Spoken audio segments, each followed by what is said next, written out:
Okay, praise the Lord. Greetings to you all in the mighty and precious name of our Lord and Savior Jesus Christ. Once again, I'm Pastor Johnson Wilson. Welcome you in this session. So let's pray before we start. So Shaktimaan अनुकारी दयालु प्रेमी प्रभु परमेश्वर, हम आपका धन्यवाद करते हैं प्रभु परमेश्वर आज के इस दिन के लिए। फिर से आपने हमें संभाला है प्रभु, अगुवाई की है, सहायता मदद की है प्रभु, आपका धन्यवाद। इस पूरे सेशन को हम आपके हाथों में सौंपते हैं प्रभु परमेश्वर। हम आपसे अनुग्रह चाहते हैं प्रभु परमेश्वर, आपसे विनती और प्रार्थना करते हैं कि आपकी दया अपने लोगों पर बनी रहे पिता परमेश्वर। पूरे सेशन को आपके हाथों में सौंपते हैं प्रभु परमेश्वर और पिता आपसे निवेदन करते हैं आप हमारी अगुवाई करें, सहायता मदद करें कि तो गाया जाना, हमारे वचन से सीखना समझना आपको ग्रहण योग्य हो सके। यीशु के नाम से प्रार्थना मांगते हैं, आमीन। So we welcome you all. फिर से एक बार आप सभी का धन्यवाद हमारे साथ जुड़ने के लिए। सो आइए अब हम कुछ गीतों गाकर हम प्रभु की महिमा करेंगे। So let me set this camera first क्योंकि ये ज़्यादा हिल रहा है। Okay, हम गीत गाएंगे। One of my favorite, यीशु कैसा दोस्त है प्यारा, और हम इस गीत को मिलकर गाएंगे। And the song number is यीशु कैसा दोस्त है प्यारा 37।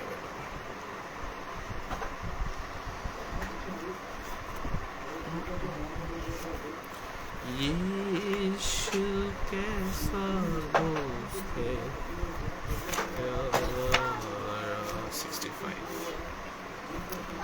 ओके बेटा, अभी अपनी पढ़ाई करो, पापा मीटिंग कर रहे हैं, ठीक है? आइए हम मिलकर इस गीत को गाएं।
जाकर खबर दो।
क्या तुम्हारा हाल है पुरकर? क्या तुम बोसे दबे हो? यीशु तुम्हारा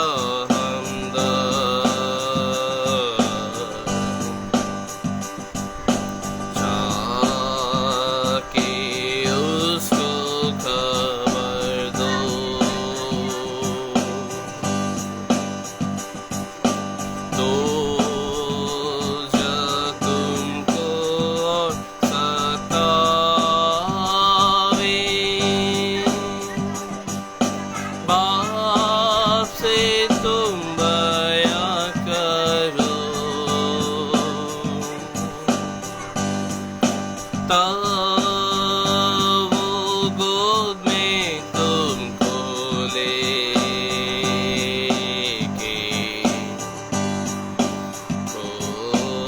खोएगा सब दुखों को।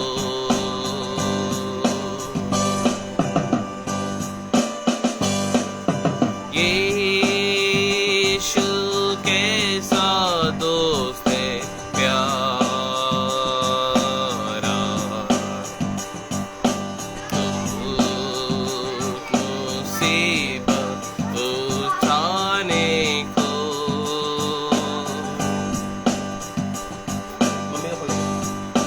कैसा उम्दा वक्त हमारा,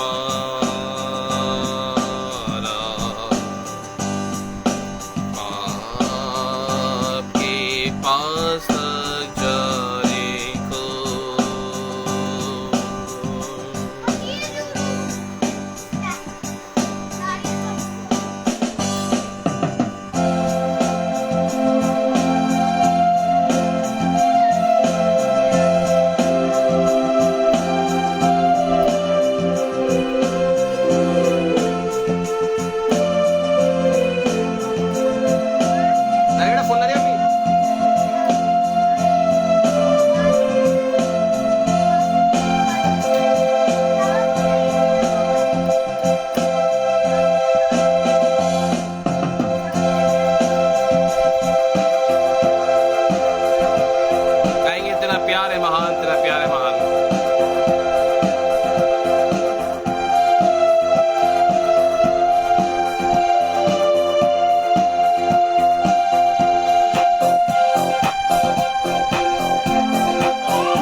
प्यार है महान, तेरा प्यार है यहाँ।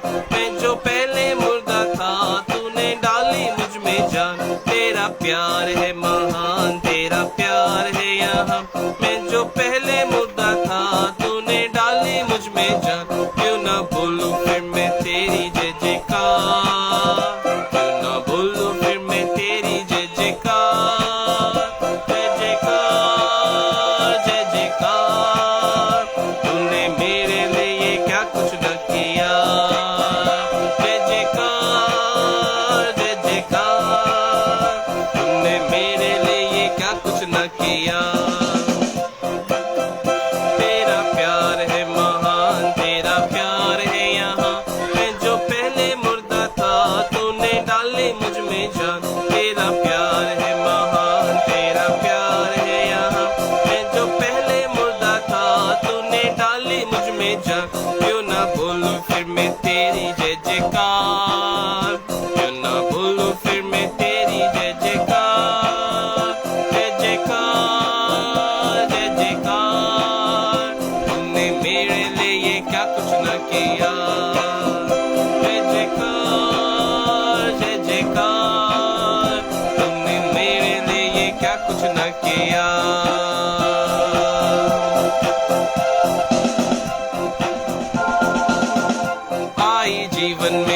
खुशी आई अपनी जिंदगी, तू है जिंदा शफिया, तूने ये है किया।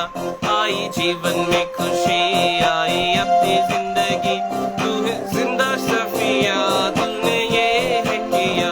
क्यों ना बोलूं फिर मैं तेरी जय जयकार, क्यों ना बोलूं फिर मैं तेरी जय जयकार, जय जयकार जय जयकार। तूने मेरे लिए क्या कुछ ना किया, जय जयकार जय जयकार। तूने मेरे लिए क्या कुछ ना किया। तेरा प्यार है महान, तेरा प्यार है यहाँ, तुम जो पहले मुर्दा था तूने डाली मुझ में जान। तेरा प्यार है महान, तेरा प्यार है यहाँ, मैं जो पहले मुर्दा था तूने डाली मुझ में जान।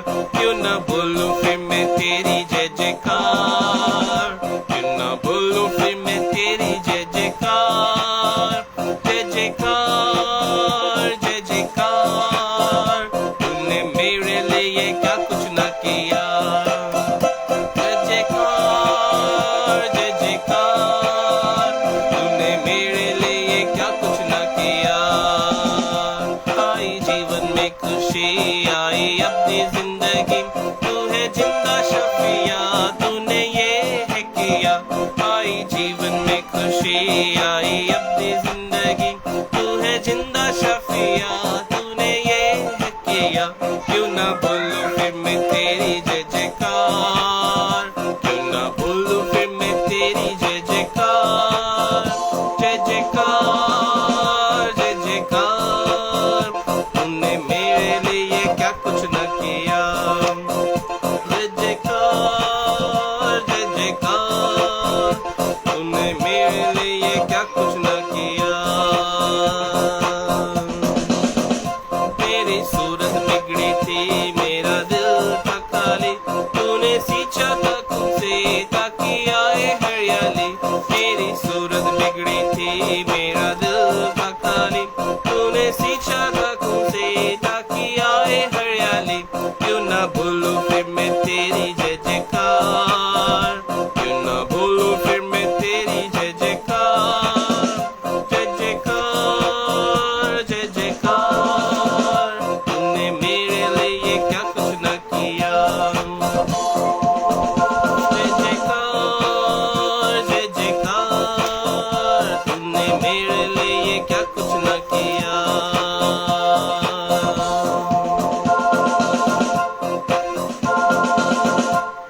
Alright, praise God, प्रभु की महिमा हो सुंदर गीत के लिए।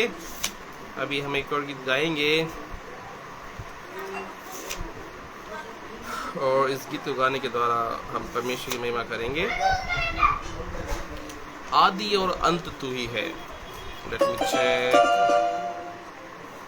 आदि और अंत तू ही है, अल्फा और ओमेगा तू ही है। आदि और अंत तू ही है, अल्फा और ओमेगा तू ही है।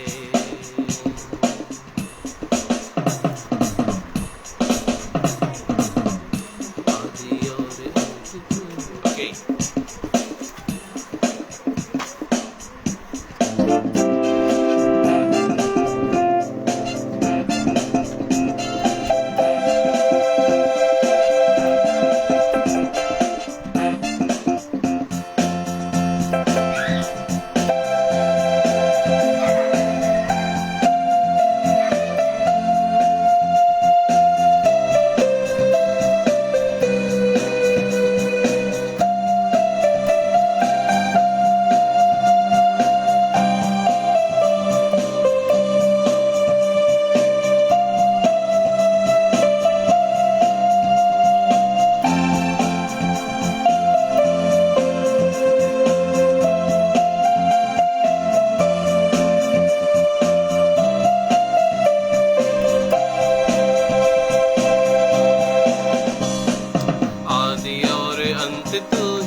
ज्ञान तू ही है।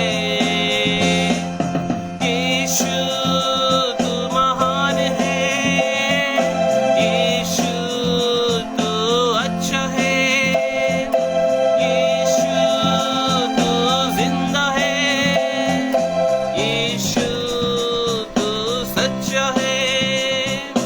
दूतों की स्तुति तू ही है, बुद्धि और ज्ञान तू ही है,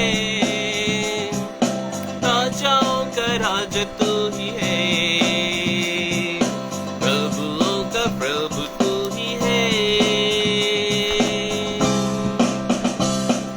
सारे गुनहगारों के लिए खून बहाया यीशु ने,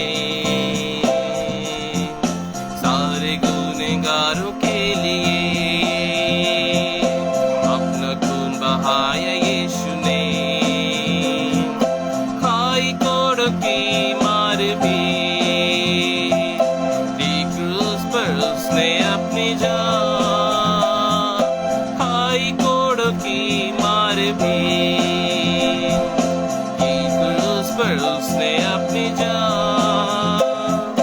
यीशु तू महान है, यीशु तू अच्छा है, यीशु तू जिंदा है, यीशु तू धन्य है।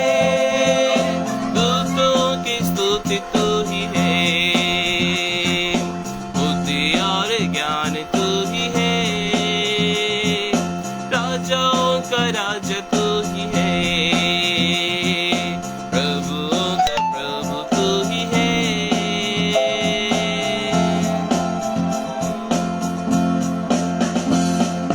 वायदा किया तूने आनंद, वायदा तू करता है पूरा, वायदा किया तूने नाना,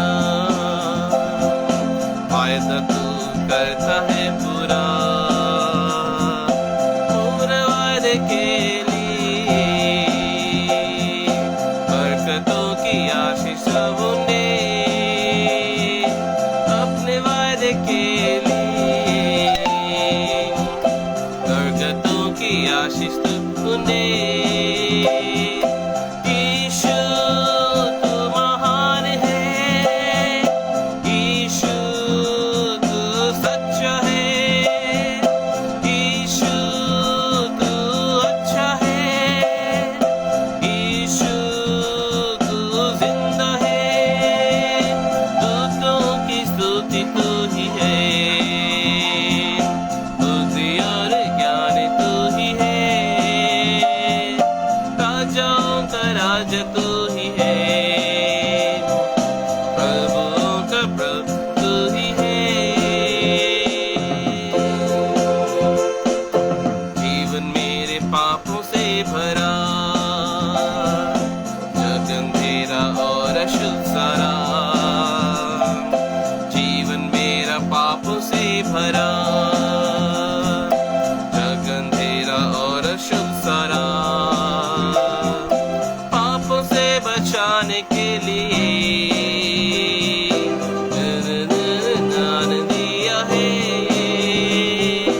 पापों से बचाने के लिए जीवन तूने अपना दिया है। यीशु तू महान है, यीशु तू अच्छा है, यीशु तू जिंदा है, यीशु तू धन्य है। दूतों की स्तुति तू ही है, बुद्धि और ज्ञान तू ही है, राजाओं का राजा तू ही है, प्रभुओं का प्रभु तू ही है। न्याय करने आने वाला है, न्याय के साथ राज करने को, न्याय करने आने वाला है, न्याय के साथ राज करने को, धर्मियों को ले जाएगा सिंहासन पर राज करने को, धर्मियों को लेके जाएगा सिंहासन पर राज करने को। यीशु तू महान है, यीशु तू अच्छा है, यीशु तू जिंदा है, यीशु तू धन्य है, दूतों की स्तुति तू ही है, बुद्धि और ज्ञान तू ही है, राजाओं का राजा तू ही है, प्रभुओं का प्रभु तू ही है, दूतों की स्तुति तू ही है, राजाओं का राजा तू ही है, प्रभुओं का प्रभु तू ही है, बुद्धि और ज्ञान तू ही है।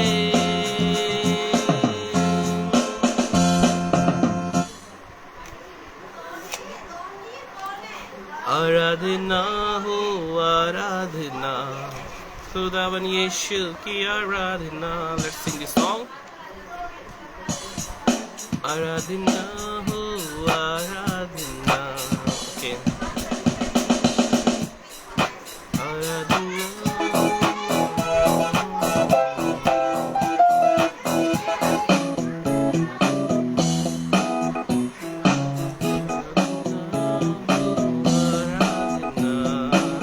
खुदावन यीशु की आराधना, आराधना हो आराधना।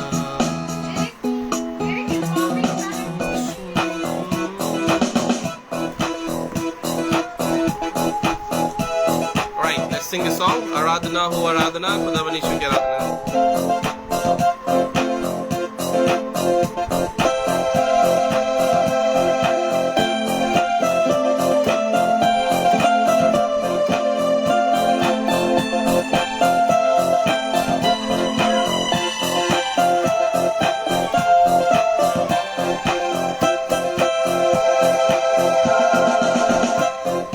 आराधना हो आराधना, खुदावन यीशु की आराधना, आराधना हो आराधना, खुदावन यीशु की आराधना, मुक्तिदाता की आराधना, शांतिदाता की आराधना, मुक्तिदाता की आराधना, शांतिदाता की आराधना, आराधना हो आराधना, खुदावन यीशु की आराधना, आराधना हो आराधना, खुदावन यीशु की आराधना, मेरे मसीहा की आराधना, जीवन दाता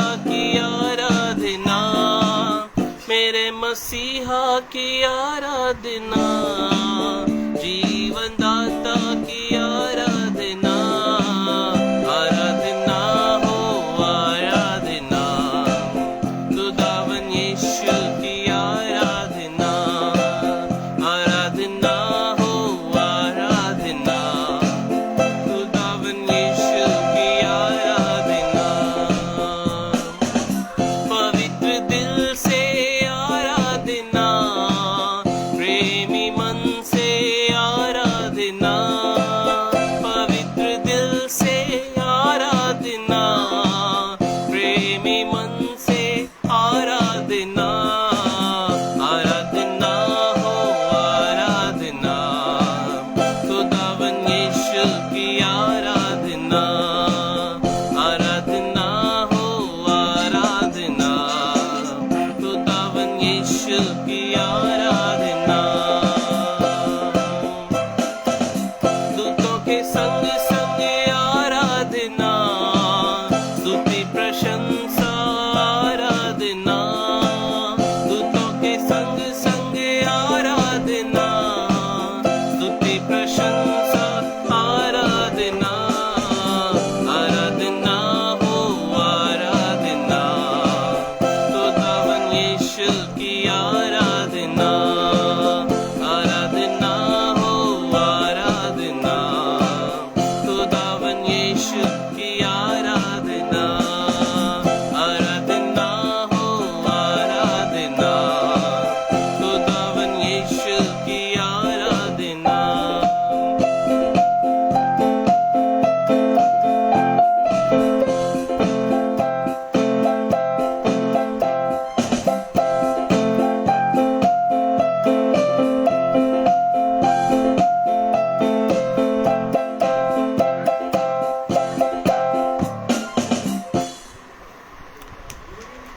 प्रेज गॉड, परमेश्वर की महिमा हो। अभी हम वचन की ओर जाएंगे और अब हम परमेश्वर वचन श्रवण करेंगे।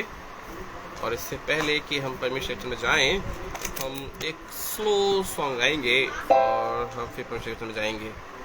And I think change my heart O Lord, make it ever true. Change my heart, oh God, make it ever true.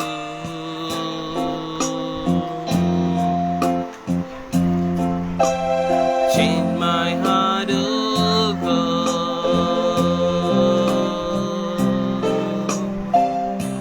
may I be like you.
Praise God, परमेश्वर की महिमा हो, हालेलुया। अभी हम परमेश्वर का वर्णन करेंगे और हम वचन में जाएंगे और हम निकाल के पढ़ेंगे रोमियो की पत्री और उसका 7वां अध्याय। आज हम रोमियो की पत्री और उसके 7वें अध्याय में हम मनन करेंगे। पिछली बार हमने रोमियो की पत्री और उसका 6वां अध्याय मनन किया था और रोमियो की पत्री उसका 7वां अध्याय आज हम मनन करने जा रहे हैं प्रियो।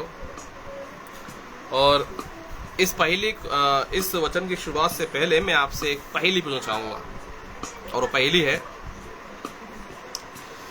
कि यह कैसा भारी व विचलित वचन जो उस नबी ने पाया, यह कैसा ही भारी और विचलित वचन जो उस नबी ने पाया। मैं बार बार पढ़कर भी उसे कभी समझ ना पाया। मैं बार बार पढ़कर भी उसे कभी समझ ना पाया। क्या उसने शादी विवाह के पवित्र बंधन को समझ ना पाया, जो अपना ही जीवन वचन के लिए दांव पर लगाया।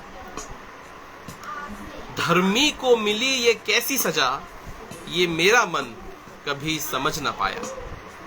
अब आप इस पहेली को बुझाओ और हमें बताओ कि यह पहेली किसके बारे में है। मैं एक बार और रिपीट करता हूं कि यह कैसा भारी और विचलित वचन जो उस नबी ने पाया, मैं बार बार पढ़कर भी कभी समझ न पाया। क्या उसने शादी विवाह के बंधन को समझ न पाया जो अपना ही जीवन वचन के लिए दांव पर लगाया। धर्मी को मिली ये कैसी सजा, ये मेरा मन कभी समझ ना पाया। अब आपको उस नबी का नाम बताना है जिसके विषय में ये पहेली लिखी गई है। आई होप कि आप समझ रहे होंगे, और नहीं समझ रहे होंगे तो ये पहेली लिखी गई है होशे नबी को ध्यान में रखकर।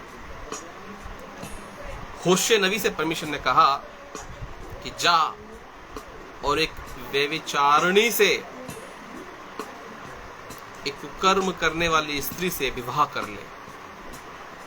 तो उसको ध्यान रखकर ये पहेली मैंने लिखी कि ये कैसा भारी व विचलित वचन जो उस नबी ने पाया।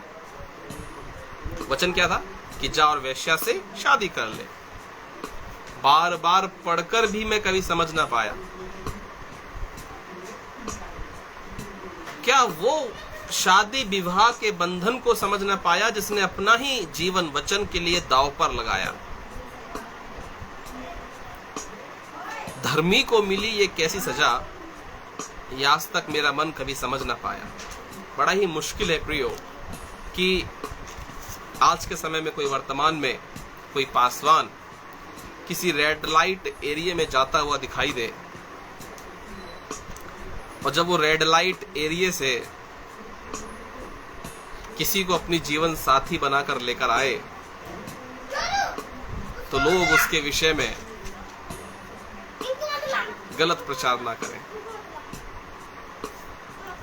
क्या आपको लगता है कि एक ऐसे पासवान का जीवन जिसे परमेश्वर ये कहे कि जा तू रेड लाइट एरिया में जाकर वहां से एक लड़की को शादी के लिए ले आ, और जब वो एक रेड लाइट एरिया से किसी को शादी के लिए लेकर आ जाएगा तो तब भी वो पासवान कहलाएगा? क्या उसकी शादीशुदा जिंदगी परमेश्वर की ओर से आशीषित होगी? क्या संसार के लोग उसकी इस शादी को मान्यता देंगे?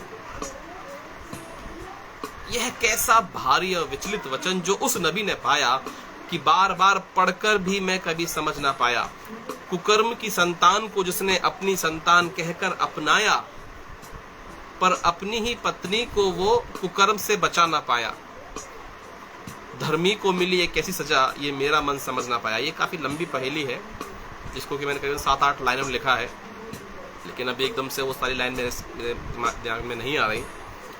और ये पहली आज का जो वचन हम रोमी की पत्री 7वें अध्याय से देख रहे हैं उसमें काफ़ी हेल्पफुल रहेगी, क्योंकि रोमी की पत्री उसका 7वां अध्याय, और यहाँ पर जो हेडिंग में लिखा है वो लिखा हुआ है विवाहित जीवन का दृष्टांत। विवाहित जीवन का दृष्टांत। हे भाइयों, क्या तुम नहीं जानते, मैं व्यवस्था के जानने वालों से कहता हूं कि जब तक मनुष्य जीवित रहता है तब तक उस पर व्यवस्था की प्रभुता रहती है। यानी कि as long as we are alive, जब तक हम जीवित हैं तब तक हम व्यवस्था से बंधे हुए हैं। और ये तो बिल्कुल प्रकट है कि यदि कोर्ट में किसी का भी केस चल रहा हो, लेकिन यदि वो व्यक्ति मर जाए तो वो जो केस होता है वो अपने आप ही खारिज हो जाता है। तो यही बात तो बाइबल कह रही है कि जब तक कोई व्यक्ति इस संसार में जीवित रहता है तब तक वो व्यवस्था से बंधा हुआ रहता है। और उस व्यवस्था के बांधे जाने के विषय में पौलुस प्रेरित रोमी की पत्री 7वां अध्याय 2 आयत में यहाँ पर एक उदाहरण दे रहे हैं, और वो उदाहरण है एक विवाहित स्त्री का। क्योंकि विवाहित स्त्री व्यवस्था के अनुसार अपने पति के जीते जी उससे बंधी हुई है, परंतु यदि पति मर जाए तो वह व्यवस्था से छूट गई। यदि पति मर जाता है, जब तक पति जीवित है तब तक वो पत्नी अपने पति की पत्नी कहलाएगी, उसकी अर्धांगिनी कहलाएगी, उसके साथ जीते जी उसके बंधन में बंधी रहेगी। लेकिन यदि पति मर जाता है तो वो स्त्री उस व्यवस्था से छूट जाती है, अर्थात फिर वो उसकी पत्नी नहीं कहलाती, और कहलाती भी है तो स्वर्गीय श्रीमती जी की पत्नी, जैसा कि विधवाओं के लिए इस्तेमाल किया जाता है। परंतु मेरे प्रियो, मसीह यीशु यहाँ पर हमें एक आत्मिक शिक्षा देना चाहते हैं कि हम जो है वो पाप के लिए मर चुके हैं, और जब हम पाप के लिए मर चुके हैं तो हम पाप और मृत्यु की व्यवस्था से स्वतंत्र हो चुके हैं। यदि कोई भी व्यक्ति जो अभी तक पाप के लिए नहीं मरा है, वह व्यक्ति अभी तक पाप में जीवन जी रहा है, इसका मतलब है कि वो पाप और मृत्यु की व्यवस्था से बंधा हुआ है। परंतु जो व्यक्ति पाप के लिए मर चुका है, जैसा कि हमने 6 अध्याय में पिछली बार हमने देखा था कि जो व्यक्ति पाप के लिए मर जाता है, अर्थात वह व्यक्ति उस व्यवस्था से छूट जाता है।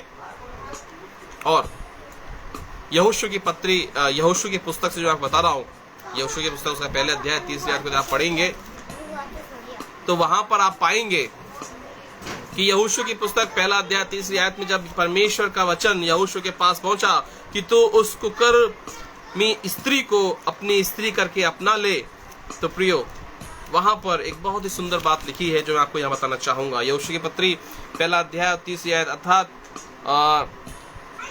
यहाँ पे लिखा है, अपनी पत्नी कर लिया और उससे गर्भवती हुई और उसके एक पुत्र उत्पन्न हुआ। यहाँ पर एक व्यभिचारिणी स्त्री को उसने अपनी पत्नी बना लिया है और वह गर्भवती हुई है और वह उसके पुत्रों बच्चों को उसने जन्म भी दिया है। अब सवाल जो यहाँ पर उठ रहा है वो यह है कि एक व्यभिचारिणी स्त्री क्या जब किसी के साथ शादी के बंधन में बंध जाती है तो क्या वो अपने व्यभिचार की व्यवस्था से उस पाप से छूट जाती है? जी हाँ प्रियो,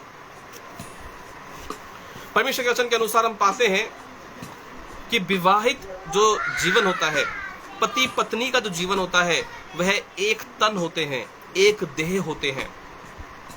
और जब स्त्री चाहे किसी भी बैकग्राउंड से आती हो, चाहे उसकी पृष्ठभूमि कैसी भी हो, वो कितनी भी अच्छी हो, बुरी हो, काली हो, गोरी हो, मोटी हो, पतली हो, चाहे कैसी भी हो, उसका खानदान चाहे कितना भी अमीर रहा हो, गरीब रहा हो, लेकिन जब वो स्त्री अपने पति के साथ जुड़ जाती है तो वह उसकी पति की देह कहलाती है। और फिर उसके माता पिता यानी कि उसका जो खानदान रहा है, उस स्त्री का जो खानदान रहा है, उससे उसका नाता टूट जाता है, एक तरीके से टूट जाता है, और उस स्त्री के पीछे उसके पति का नाम जुड़ जाता है। अर्थात उस स्त्री को एक नई पहचान मिल जाती है।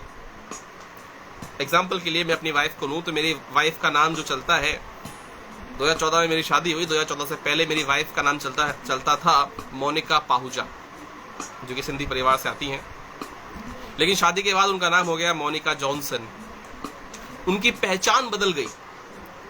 ठीक इसी तरह से जब भी कोई स्त्री अपने पति के साथ शादी के बंधन में जुड़ती है तो उसकी पुरानी पहचान खत्म हो जाती है।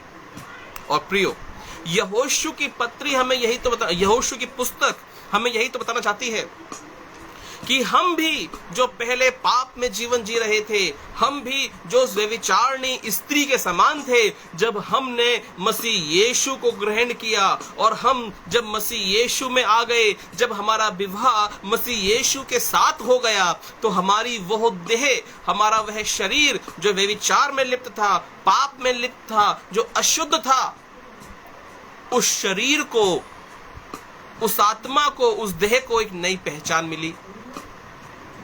और वो पहचान मसीह यीशु की मिली। अर्थात जिस स्त्री से शादी के बाद एक स्त्री का नाम बदलकर उसके पति का नाम उससे जुड़ जाता है, उसकी पहचान बदलकर उसके पति की पहचान उसके साथ जुड़ जाती है, ठीक उसी तरह यहोशू की पत्री में, यहोशू की पुस्तक में परमेश्वर का वचन हमें बताना चाहता है कि चाहे हम कितने भी पाप में क्यों ना लिप्त रहे हों, हमने चाहे जैसे भी पाप क्यों ना किए हों, लेकिन यहोशू ने अपनी उस देह के द्वारा, जो उसकी पवित्र अर्थात एक भविष्यवक्ता की जो देह थी, उस देह को जब उसने उस स्त्री की देह में एक तन हो गए, में लिखा है कि वो एक कहलाएंगे, एक हो गए, तो फिर वह स्त्री जो अशुद्ध थी वो यहोशू के कारण शुद्ध मानी जाएगी।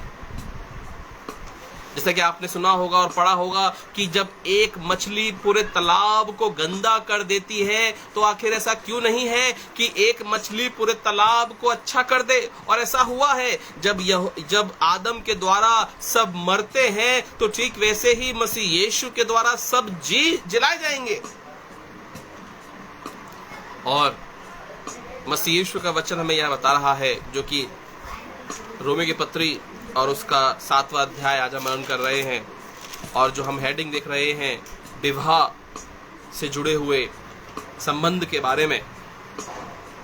मैं आपको एक इंटरेस्टिंग फैक्ट बताना चाहूंगा, जो कि यहूदियों के रीति रिवाज अनुसार होता है,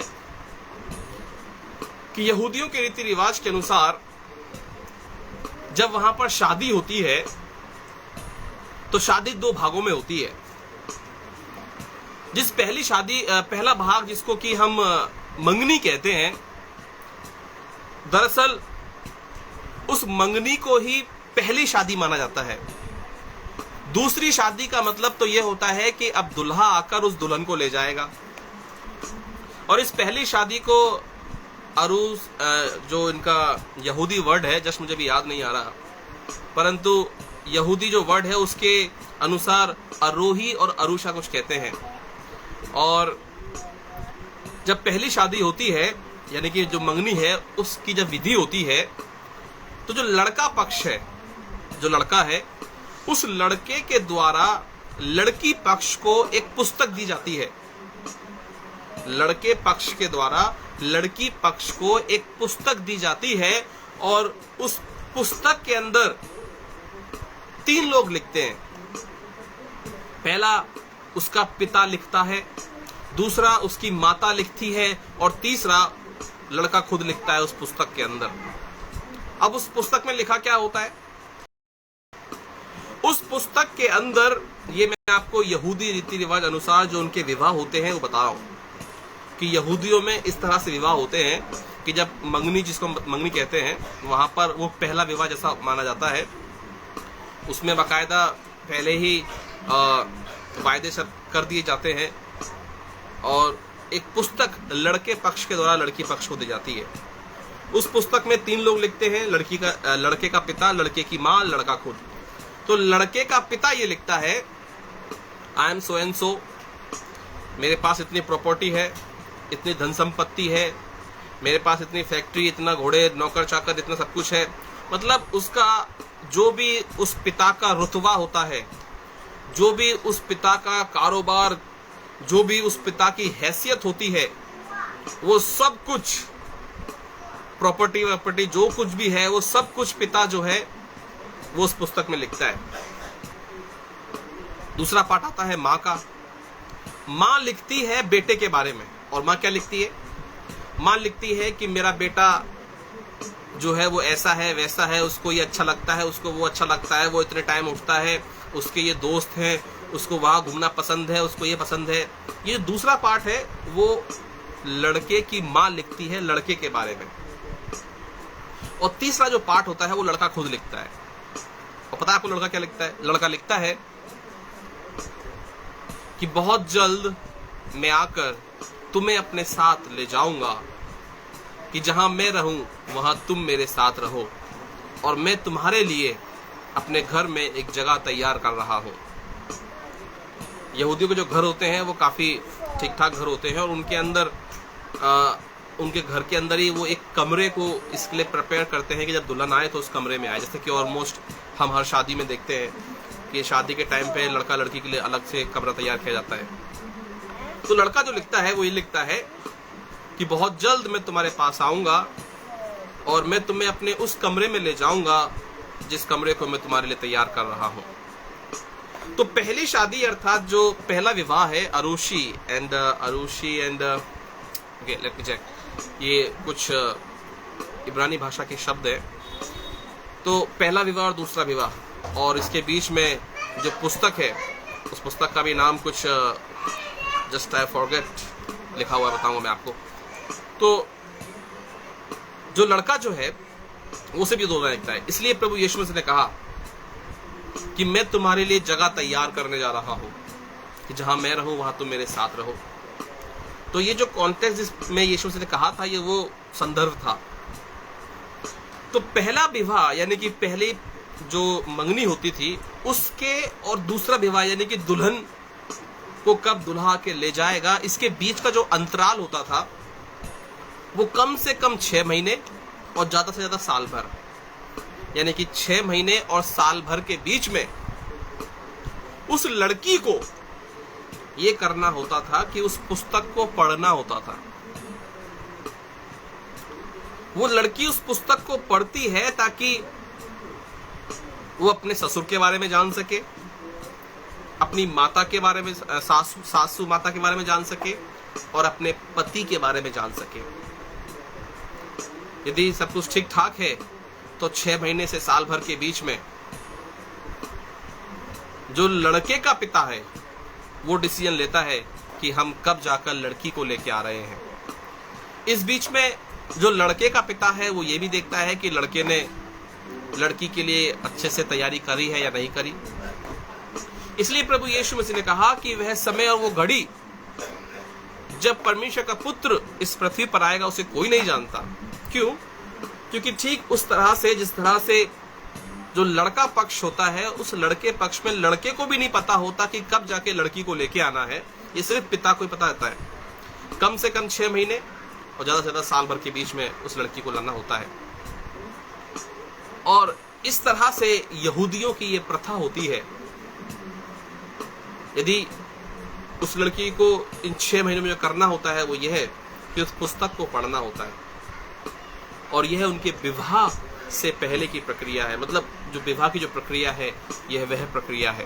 प्रियो, मसीह यीशु ने भी हमें अपनी दुल्हन करके कहा है।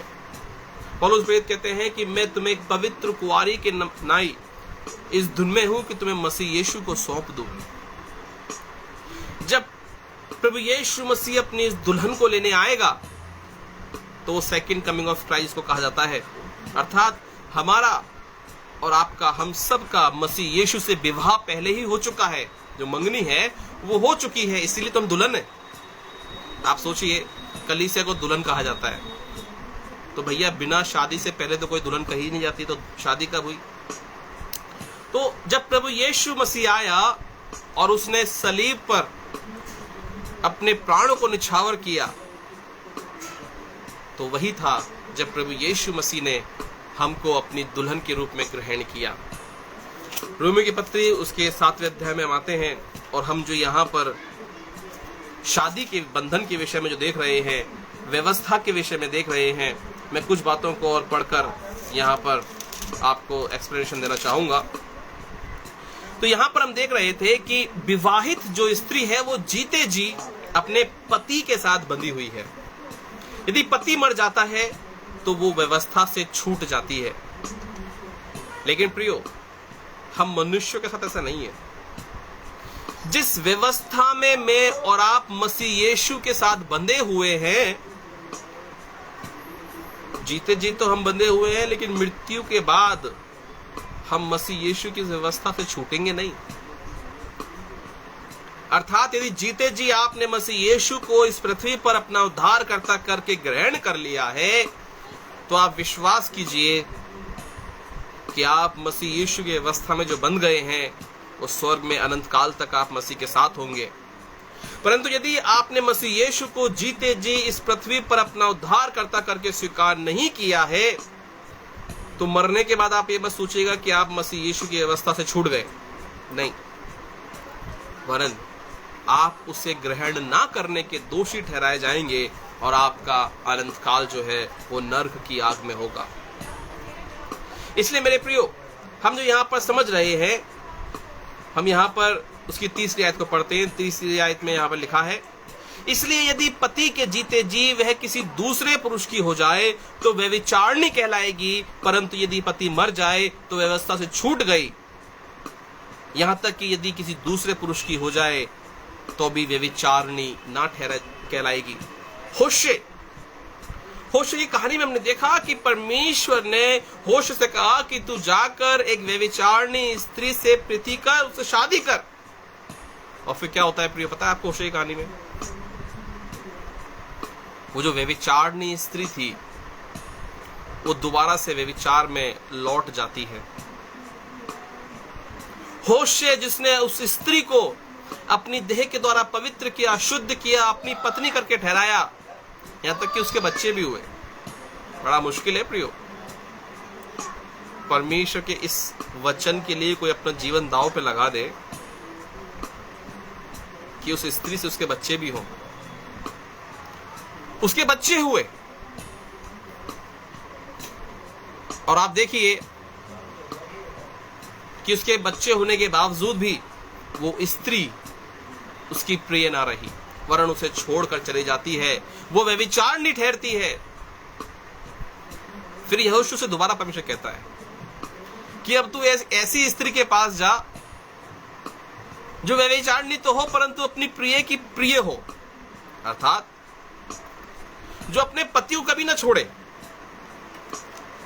यहोशू की पुस्तक यदि आप पढ़ेंगे तो वहां पर परमेश्वर उसको दोबारा कहता है कि अब तू एक ऐसी स्त्री के पास जा। पहला हमने यहोशू की पुस्तक उसका पहला अध्याय देखा, और यदि आप यहोशू की पुस्तक का तीसरे अध्याय में आएंगे तो वहां पर आप पाएंगे कि फिर यहोवा ने मुझसे कहा, अब जाकर एक ऐसी स्त्री से प्रीति कर जो व्यभिचारिणी होने पर भी अपने प्रिय की प्रिय हो।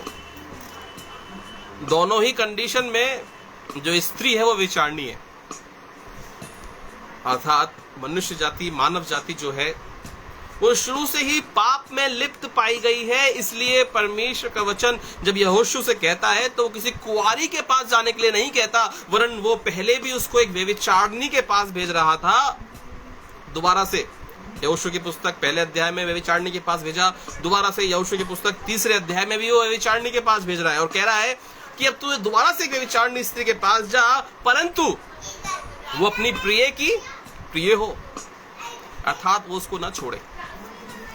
और प्रियो, यहां पर हम पाते हैं कि ये जो चित्रण है, ये जो चरित्र है, यह उन लोगों का है, उन विश्वासियों का है जिन्होंने एक बार मसीह यीशु को ग्रहण करने के बाद उसका तिरस्कार नहीं किया। क्योंकि लिखा है कि यदि हम जानबूझकर पाप करते रहे तो फिर कोई और बलिदान बाकी नहीं है। यदि हम व्यभिचार से निकलने के बाद, मसीह यीशु के हो जाने के बाद, उसकी दुल्हन कहलाने के बाद बच्चे भी हो जाएं, अर्थात हो सकता है कि आपके आत्मिक बच्चे भी हों। आपने कई लोगों को विश्वास में रहते हुए, उद्धार में रहते हुए, कई और लोगों को भी आप उद्धार में लाए हो, आत्मिक बच्चे। लेकिन इसके बावजूद भी यदि आप फिर से दोबारा लौट जाते हैं, बाइबल कहती है कि फिर कोई और बलिदान बाकी नहीं है। फिर तो सिर्फ और सिर्फ भयानक आग का वो आग है जो आपका इंतजार कर रही है। सो प्रियो, जो हमने यहाँ पर हम जो समझ रहे थे रोमियो की पत्री 7वें अध्याय से एक विवाह के विषय में, और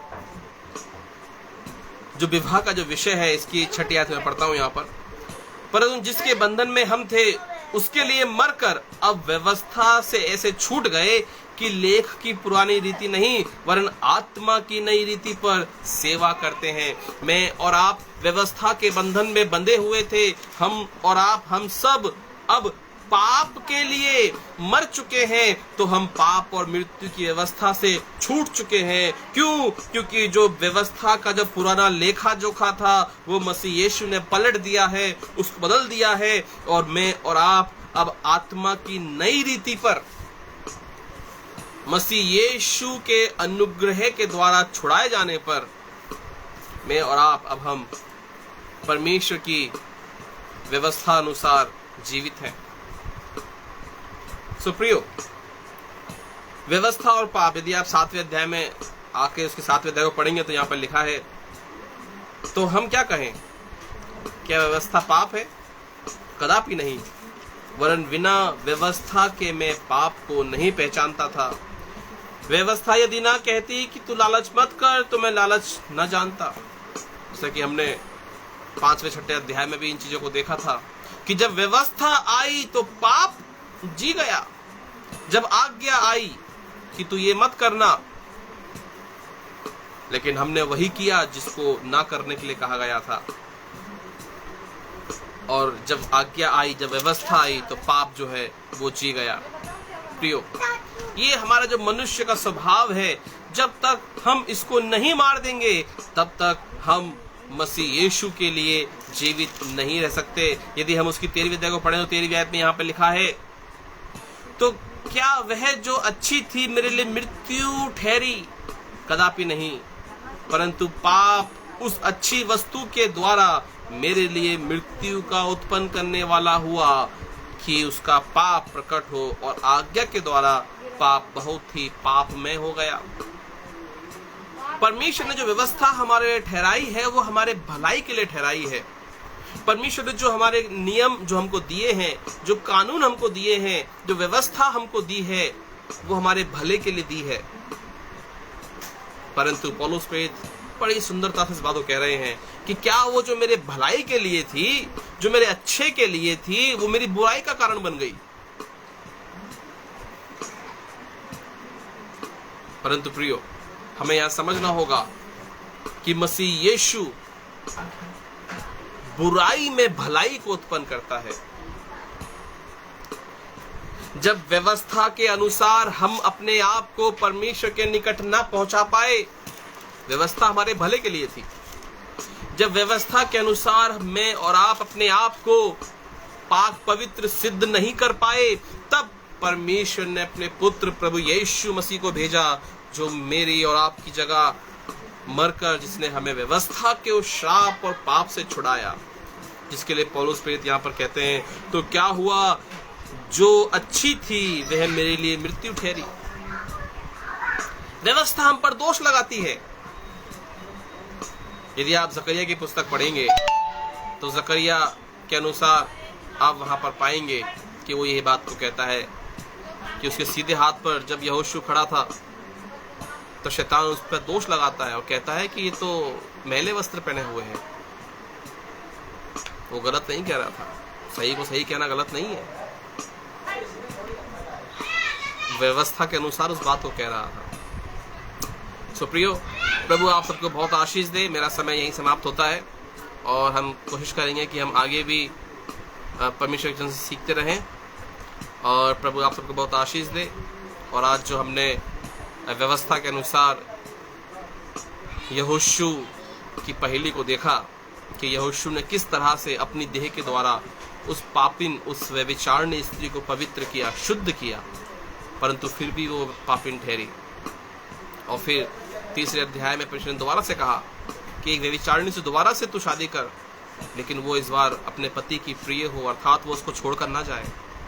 आप उस यहोशू के बारे में सोचिए, यह कैसा भारी और विचलित वचन जो उस नबी ने पाया कि मैं बार बार पढ़कर भी कभी समझ न पाया। क्या शादी विवाह के पवित्र बंधन को वो समझ न पाया जिसने अपना ही जीवन विवाह के लिए, वचन के लिए दांव पर लगाया। कुकर्म की संतान को जिसने अपनी संतान कहकर अपनाया, निर्दोष को मिली ये कैसी सजा, ये मेरा मन कभी समझ न पाया। हम सब चाहते हैं कि हमारा जीवन जो है वो बिना उथल पुथल के रहे, आराम से शांत ठीक ठाक लाइफ हो हमारी, सीधी सादी पत्नी हो, अच्छे अच्छे प्यारे प्यारे बच्चे हो, बिल्कुल सब सेट रहे। जरा यहोशू के बारे में कल्पना कीजिए, वचन के लिए जिसने अपने जीवन को दांव पर लगाया। परमेश्वर हम पर अनुग्रह करे कि हम अवश्य ही जो परमेश्वर वचन की सेवकाई करते हैं वो इस रीति से सेवकाई करने पाए कि परमेश्वर की महिमा हो। अपनी आंखों को बंद करें और हम यही समाप्त करते हैं। प्रभु यीशु मसीह आपका धन्यवाद, सारा आदर महिमा आपको सौंपते हैं। प्रभु आज का वचन हमने सीखा है प्रभु रोमी की पत्री से कि मसीह यीशु, हाँ हम मान लेते हैं कि हम आपके हैं। हाँ मसीह यीशु, हम मान लेते हैं कि हम आपकी दुल्हन हैं और हम आपके साथ अब बंध चुके हैं। हम आपकी दुल्हन हैं और हम आपकी व्यवस्था में बांधे गए हैं। हम आपकी दुल्हन हैं और हम आपकी देह हैं। ऐ मसीह यीशु, हम आपसे निवेदन करते हैं कि हमें यहोशू की उस पहली पत्नी की तरह व्यभिचारिणी ना होने दे, वरन एक ऐसी स्त्री बना जो अपने प्रिय की प्रिय रहे। प्रभु हम तुझे कभी न छोड़े, कभी न त्यागें, हम तुझे कभी धोखा न दें। यीशु के नाम से प्रार्थना मांगते हैं, आमीन आमीन आमीन। May God bless you. Thank you so much once again. फिर से एक और बार अनुपम भैया को बहुत धन्यवाद जिन्होंने मुझे ये मौका दिया कि मैं पवित्र वचन से आपसे बातें करने वाला हुआ। प्रभु आप सबको बहुत आशीष दे। Thank you.